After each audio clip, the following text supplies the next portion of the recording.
I've always dabbled as an artist growing up and into my adult years, but it was in 2014 I painted Elsie. And the reason was that on the shed, somebody had tagged it.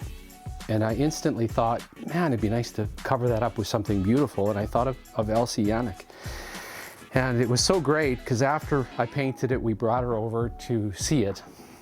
And it was really, really touching.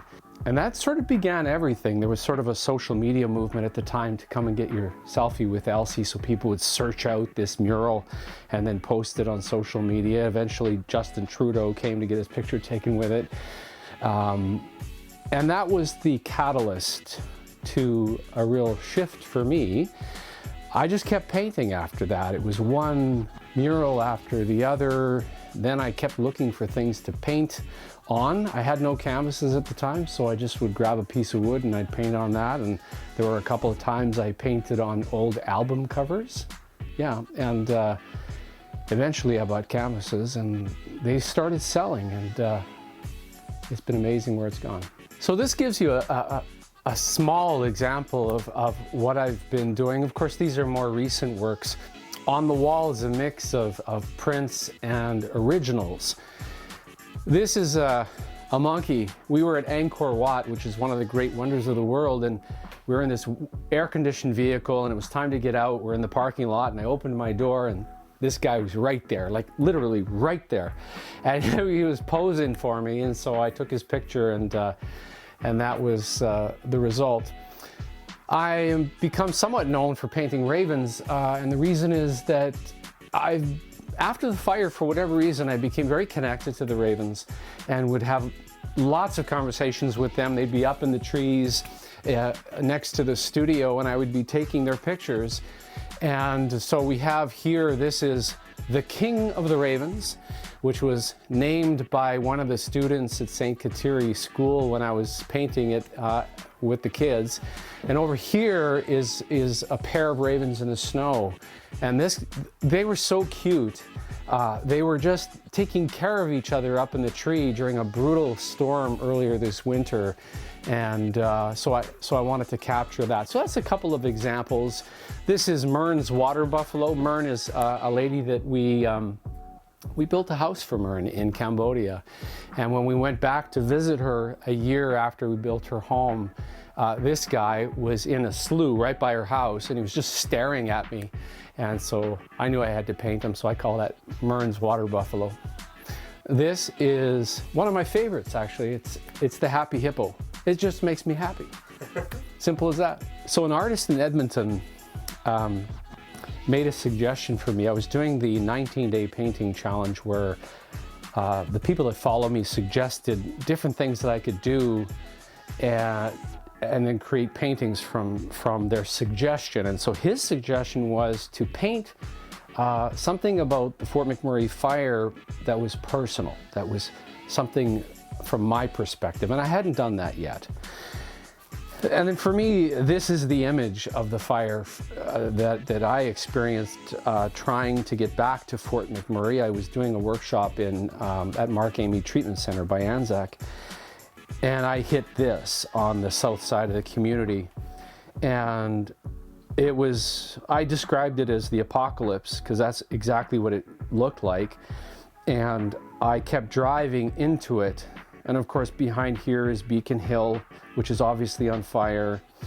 And I managed to get a certain distance, but then the flames were everywhere, and I couldn't get home to my family. And so for me, this is deeply personal. And I almost didn't paint it for a whole series of reasons, but I'm glad I did, because a lot of people reacted to it positively, but also deeply emotionally. This was something that hit a lot of people really hard. It's called The Road Home. I came to Fort McMurray in 1996, and I was the program director of the radio stations in town, and it was the year that Chris Phillips went #1 in the NHL draft. And I remember we had a couple of people down, I don't even remember where the draft was, somewhere in the States, and we got the first interview with Chris that day after he went #1. I also remember I always would see his dad waiting for the bus up in Beacon Hill because we used to drop our kids off there. So this is a painting I did of Chris Phillips. It was part of my 19-day painting challenge, raising money to build a house for another family in Cambodia. And the prompt was a Fort McMurrayite who left the community and went on to do some amazing things. And of course, he had a long and amazing career in the NHL.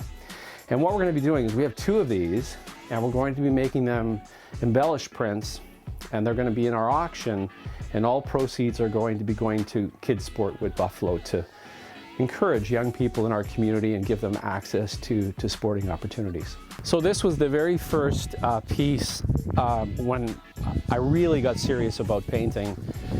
And it was a photograph taken by a photographer named Joey Podlubny at the oil sands banquet. I don't remember the year, but Elsie was doing the prayer.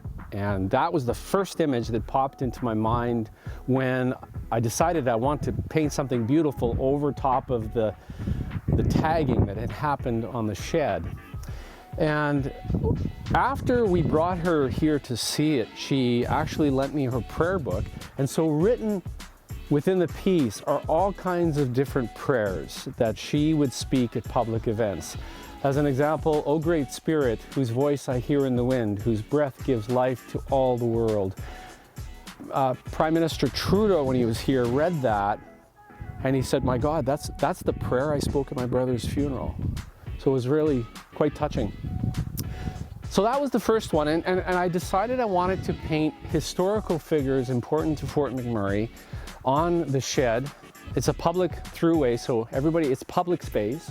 So the second mural I did was Dorothy McDonald. Now Dorothy was our neighbor. She lived just down the back alley until the year she died in 2005, and her husband Rod is still a neighbor. And so he came over and watched as I brought Dorothy to life. And what's really wonderful is so many of their family members make a point of coming here to have a look at Dorothy. She was a fierce proponent of Fort McKay First Nation, and so much of what Fort McKay has today began with the fierceness and the determination of Dorothy all those years ago. We have Punch Dickens. Dickens Field is named for him. He was a legendary bush pilot. Jim Dory was a singer-songwriter from Fort McMurray, worked at St. Croix for many years. Passed away of cancer a number of years ago, and he was the man that built this studio and did a lot of singing and songwriting in this space, and I'm convinced that his spirit, his positive energy has allowed all the amazing things that have happened in the studio. And this is Tom Morimoto, and Tom, amazing guy. He was alive when I did this. It was shortly after he was here presenting at TEDx. And I remember 2 things. One, his handshake was the strongest handshake I've ever experienced in my life. And in the final year, or the year before he died, he was still golfing 3 times a week. Incredible guy. Lots of super stories, and a Fort McMurray, I call him Fort McMurray's Forrest Gump because he had encounters with Carl Clark and Punch Dickens and Wat May, going back a long ways. So a big piece of Fort McMurray history here.